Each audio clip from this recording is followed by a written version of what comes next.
Non mais c'est pas possible, ils peuvent pas finir la saison 1 de Peach comme ça. C'est obligé qu'il y ait une saison 2. J'espère. Non mais il faut que Ginny et Lawson ils aillent ensemble. Oh non, pas ce chip à la non, con. mais, Mais non. Ah mais si, non mais ils sont trop... Vive Ginny et Noah. De toute façon, franchement, c'est nul, hein. Ça vaut pas Elaine attendre dans One. Non, moi je suis pour Jim et Pam dans The Office. Non, dans One Tree Hill, moi je suis pour Kai et Peyton, bien allez, sûr. n'importe quoi. C'est vraiment le coup. Déjà, les acteurs sont mauvais. Et alors, si en plus on va se farcer leur histoire d'amour. Et c'est ta série préférée, c'est ça? C'est ça, exactement. One Tree Hill Forever. Bon bah les garçons, on va parler des ships, donc... Est-ce que vous êtes des shippers? Alors, je sais pas du tout quoi répondre à cette question, c'est trop difficile. Alors, est-ce que quand tu regardes une série, t'as toujours envie qu'il y ait des couples qui se mettent ensemble ou qui sont déjà ensemble, mais t'as pas envie qu'ils se séparent? Ah bah oui, plein. De toute façon, c'est surtout dans les séries un peu pour ados, où ce sentiment-là va être le plus fort, à mon avis. Est-ce que vraiment que dans les séries pour ados? Est-ce qu'il y a aucune autre série où il pourrait... Si, même les séries adultes, moi je trouve The Good Wife, moi je shippais Alicia et Peter, tu vois. Oui. Malgré toutes les saloperies qu'ils pouvaient lui faire, je voulais qu'ils se remettent ensemble à la fin, tu vois. Bon, c'est jamais arrivé, mais voilà. Dieu merci d'ailleurs, mais non mais oui effectivement, mais disons que on va davantage apprécier un shippage dans une série pour ados parce que justement c'est des personnages qui nous ressemblent beaucoup plus que Alicia par exemple dans le cas de The Good Wife. Ou alors c'est parce que je suis plus âgé, mais même par exemple Gilmore Girls, Luke et Lorelai, dès le départ, moi je les shippais alors que c'était pas non plus, j'étais bien plus jeune que ça. Je suis pas sûr que ça se mette que pour les séries pour ados. Je pense pas non plus, mais est-ce que dans les séries pour Mulder et ados... Scully aussi. Est-ce que dans les séries pour ados, on n'a pas plus genre des teams comme on dit? Parce que c'est souvent c'est des triangles amoureux. Ouais. C'est souvent des triangles amoureux, alors il y en a qui... Team Michael. Bah, par exemple, Jane the Virgin, il y a Team Michael, Team Raphaël. Mais oui, effectivement, dans One Tree Hill, il n'y avait pas ce système de triangle amoureux. Tu l'as au tout début de la série, mais au final, en fait, c'est deux couples. Non, mais il dure très longtemps, le triangle entre Peyton, Brooke et Lucas. Non, pas vraiment, parce que Non. Franchement, Brooke, rapidement dans la saison 2, elle commence à s'émanciper, on va dire, de ses personnages pour s'affirmer en tant que personnage à part entière. Non, mais attends, elle sort avec Lucas, elle sort vraiment avec lui en saison 2. Ah non, elle sort vraiment avec lui en fin de saison 1. Et en fait, rapidement, du coup, il commence à se revoir avec Peyton, etc. Donc, tu as ce côté... En fait, on va apprécier le fait qu'il y a deux couples, parce que le triangle amoureux va être vite mis de côté. Et au contraire... Mais cela étant, on va apprécier le fait que les scénaristes vont tenter de les séparer ces deux couples assez régulièrement dans la série. D'autres exemples de teen show avec des triangles, parce que moi j'en ai plein là en tête, mais... Là tout de suite, moi je dois t'avouer que j'en ai aucun, quoi. Ouais, j'ai The Vampire Diaries. Hein. Oui, ça va. Mais si. Dans le genre triangle amoureux. Véronica et Logan. Ça se tient bien. Ah, mais il n'y a pas eu vraiment de triangle amoureux, parce que Duncan est très vite mis de côté. Bah ouais. Alors moi je voudrais savoir, est-ce que quelqu'un ship Véronica et Duncan? Je pense que personne ne les a shippés une seule fois. Non, mais c'est par contre, alors, ce que j'aime bien dans les séries, c'est les ships surprises, quoi. C'est parce que Véronica et Logan, c'était pas forcément une relation qu'on voyait venir. Et puis bim, là, depuis qu'ils s'embrassent et tout, c'était le Ah, mais même avant qu'ils s'embrassent.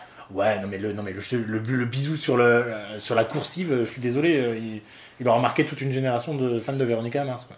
Non mais en fait, moi je préfère les chips surprises. C'est mieux. Monica et Chandler, Friends. Bim, on les voit pas venir. C'est vrai que Monica et Chandler, c'est une des histoires d'amour où en fait, c'était surprenant, mais en même temps, on avait vraiment envie que ça arrive. Oui. En fait, c'est devenu une évidence. Pendant les 4 premières saisons, on se dit pas, tiens, il faudrait que Monica et Chandler... Oui, parce qu'ils se ressemblent pas du tout, et c'est pour ça que c'est en ça que c'est surprenant, et c'est en ça que c'est bien que les scénaristes soient allés vraiment jusqu'au bout. C'est ça. Et ce qui est surtout bien, c'est qu'ils ont jamais rompu, ils les ont toujours laissés ensemble jusqu'à la fin. Alors, contrairement aux deux autres zigotos qui nous ont fait, on va se mettre ensemble, on se sépare. Oui, mais je pense qu'au contraire, ils ont bien fait, parce que ça aurait été trop. Oui. S'il y avait un deuxième couple... J'en ai deux autres de couple surpris, Juliette et Sawyer. Qui est aussi un triangle amoureux au début dans Lost. Oui, mais après, on n'aurait jamais mis Juliette et Sawyer à un moment. On aurait mis Juliette avec personne en même temps. Avec Sawyer, arrête. Et Dan et Serena dans Gossip Girl. Dan et Blair. Blair. Ah oui, Dan et Blair. C'est drôle parce que à chaque fois que justement revenait, parce que au final bon, il finit par se briquer, mais Ça c'est incompréhensible. en fait voilà, c'est incompréhensible parce que bon, c'était dans les sombres heures de la série où justement les scénaristes avaient plus vraiment d'idées, et ça s'est vu parce qu'ils ont essayé à tout prix parfois ils revenaient ensemble, des fois non, il y avait un peu toujours mais parce que dans Gossip Girl tout le monde couche avec tout le monde, donc c'est difficile de shipper vraiment un couple. Enfin, oui, mais c'est dommage parce que dans le cas de Blair et de Dan, vraiment ça collait vraiment bien, mais tellement en fait, et donc c'était on est deux presque personnages tellement déçus qu'ils opposés. finissent avec Serena, quoi. Clairement. Ah bah même que Blair se remette avec je sais plus comment il s'appelle. Chuck. Chuck, oui, effectivement, parce que moi, Chuck, c'était pas un de mes persos préférés, je l'ai jamais aimé, et il lui a fait tellement de mal, en fait, qu'à la fin de la série, on a du mal à comprendre à quel point, en fait, elle peut être amoureuse de lui, c'est tellement mal amené, en fait. Donc, oui, ça fait partie de ces coups-là. C'est pour ça qu'à un moment donné, alors, à un moment, je dis pas au début, ils étaient bien ensemble, mais à un moment donné, les chips, il y en a, ils arrivent au bout de de ce qui peuvent être écrit. L'exemple qui me vient le plus en tête, c'est celui de New Girl en ce moment avec Jess et Nick.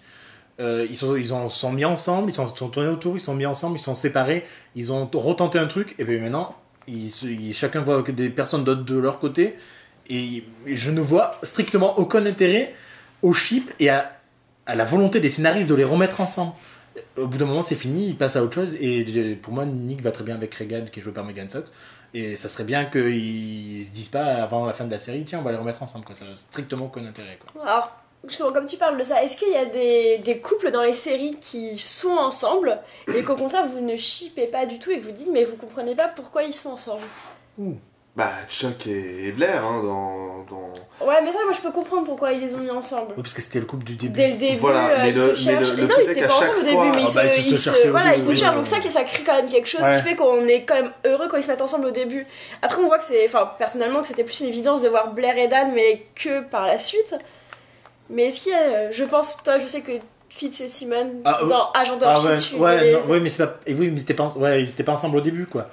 Enfin, pour moi, ils avaient une relation fraternelle. Après, ça a dérivé et on a essayé de créer un. Ah, mais dès le premier épisode, on a l'impression qu'ils vont se mettre ensemble là-dessus. Non, mais enfin bon, j'aurais toujours une lecture différente là-dessus. Mais ouais, pour moi, s'ils peuvent se séparer, ça serait quand même mieux. Et puis qu'ils évitent de nous faire des couples.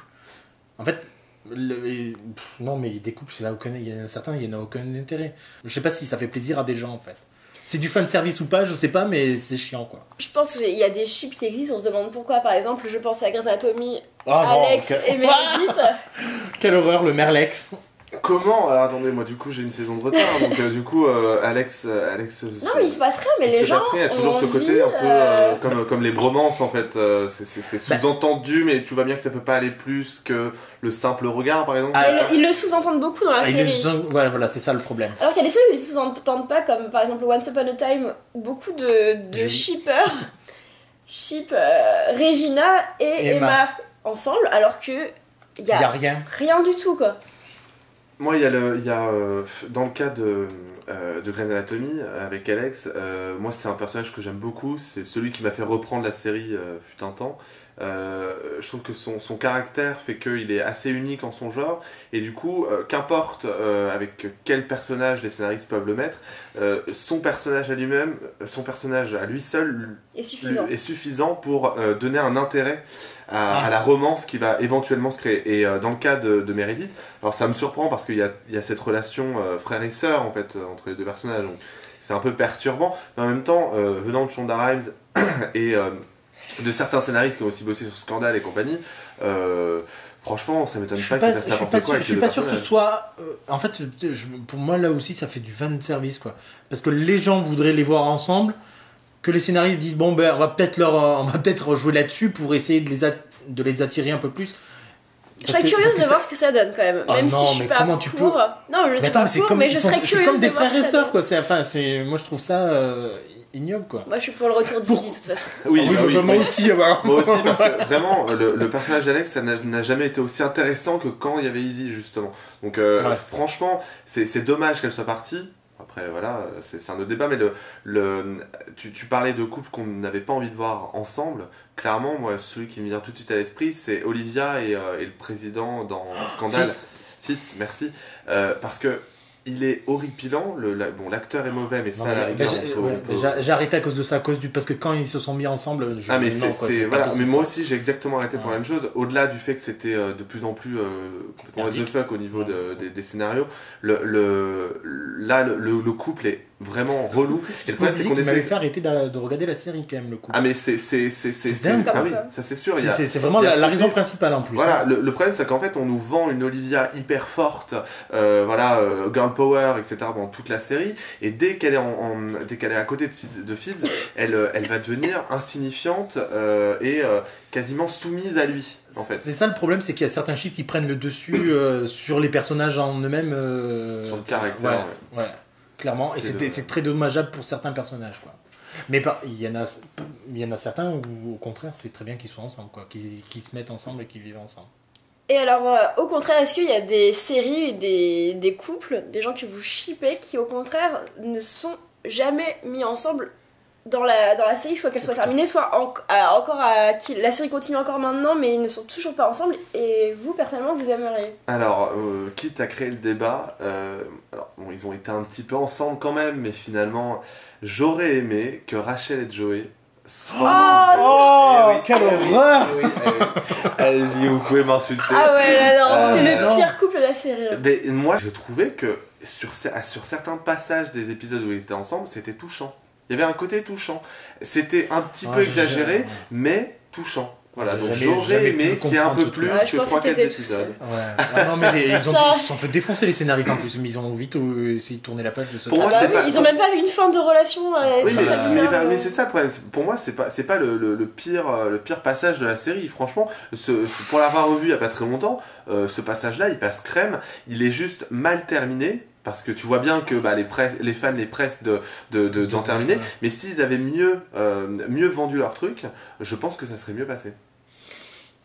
Non, moi j'ai rien qui me vient en fait. Rien, parce que moi j'ai un exemple. Qui me concerne? Non. Ah bon, ça va. Bah alors vas-y. Il est ici. Non.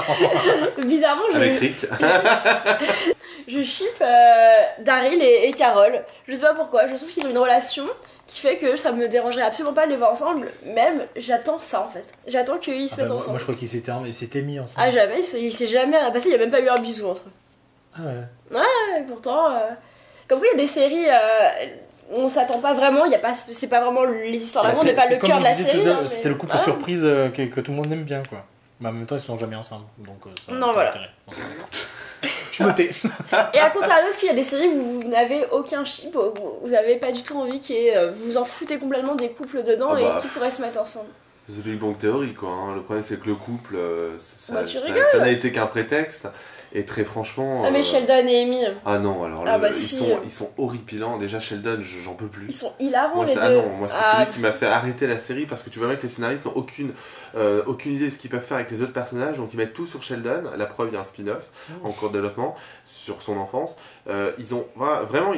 Les idées, elles sont plus là dans cette série. Elles sont uniquement centrées sur Sheldon. Et du coup, tous les persos autour, ils en pâtissent complètement. Et je suis désolé, mais... C'est le problème depuis de très nombreuses saisons, hein, de toute façon. Ça c'est clair, oui, ça c'est sûr. Mais dans tous les cas, effectivement, le couple de Léonard et de Penny, il n'a aucun intérêt, que ce soit au niveau du scénario. Ça sert uniquement de relance sur l'aspect humoristique ou avec un petit peu de drama en fin de saison. Ah bah non, finalement, j'accepte pas de me marier. Ah bah en fait, on ferait mieux de ne pas être ensemble.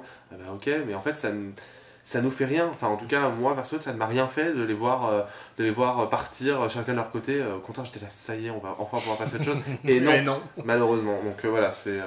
Et d'autres séries, hormis les sitcoms, parce que je trouve que les sitcoms, c'est pas forcément... ça use du principe, de toute façon. Parce que ça peut être un retard à la fois humoristique et triste. Moi je pense dans les sitcoms, après c'est que mon avis, mais... non, mais est-ce que d'autres séries viennent à l'esprit, comme quoi vous avez aucune envie que des personnages se mettent ensemble? Bah si, Crazy Ex-Girlfriend, le personnage de Rebecca avec Josh, c'est le début de la série, elle veut se remettre avec, hein, l'amoureux. Ah mais là c'est pas la question. Bah si, mais je ne veux pas de ce couple, je ne comprends pas. Oui mais tu veux aucun coup d'autre couple. C'est ma question, c'est vraiment aucun couple en fait, qui t'intéresse. Non, bah si, mais c'est ça le problème, c'est que elle a des intérêts amoureux, mais moi ce que je ne voudrais c'est que elle les oublie pour se concentrer sur elle-même pour essayer d'aller mieux. Mais elle n'arrive pas à l'intégrer qu'il faut prendre du temps pour soi pour pouvoir aller mieux et ne pas se focaliser sur des relations amoureuses. Et alors que voilà. Alors typiquement il va y avoir toutes les séries c'est Law and Order, donc les New York Unité machin, etc.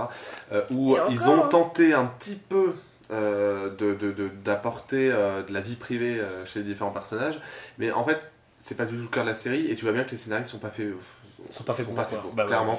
On voit avec Olivia Benson et j'ai oublié le nom. Ces deux-là, ils ont essayé un petit peu de faire quelque chose, mais ça marche pas parce que c'est deux caractères complètement différents. Ils ont chacun franchi une certaine... Tu disais exactement le contraire. Tu dis, ils se mettent ensemble parce que ça marche bien, parce qu'ils sont mais opposés. dans le cas d'une série policière, surtout comme New York Unité Spéciale, tu vois mal ces deux personnages se mettre ensemble après tout ce qu'ils ont vécu, après les lignes rouges qu'ils ont franchies. Au contraire, ça devrait les rapprocher. Oui, mais non. Enfin, les deux caractères sont, en tout cas au niveau du téléspectateur que je suis, je pense que ça serait bizarre, ça serait contre nature en quelque sorte de les voir ensemble. Je pensais plus aux séries comme Bones, Mentalist, Castle, NCIS. Ouais. Ils ont tous essayé de créer. Non mais ils ont tous essayé de créer des couples qui, dès que les personnages se mettent en couple. Non, mais d'ailleurs c'était ignoble dans The Mentalist, le fait qu'ils mettent les deux héros ensemble. Oui, ils ont attendu le dernier épisode. C'était frères et sœurs pour moi aussi. Il y a une relation fraternelle et je comprends pas que dans certaines régions. Dans Game of Thrones, c'est ça. Et par exemple, Game of Thrones est typiquement le genre de série où personnellement il y a aucun personnage qui m'intéresse. Les frères et sœurs, là, je suis content qu'ils se mettent ensemble.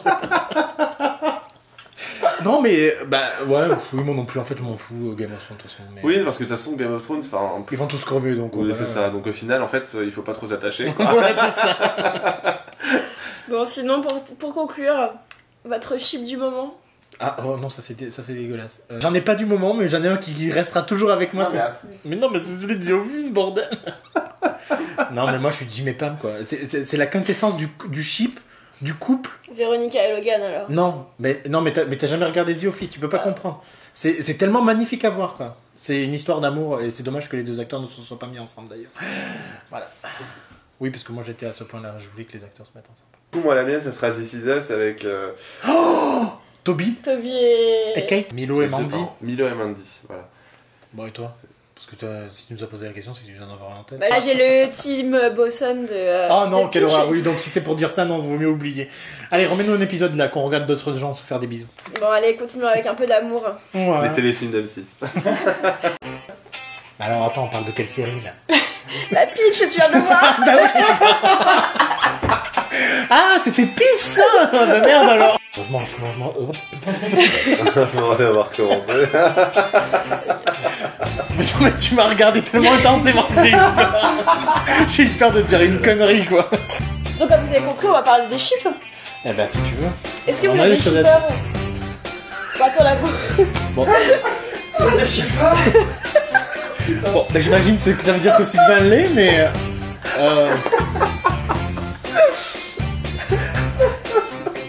Pardon.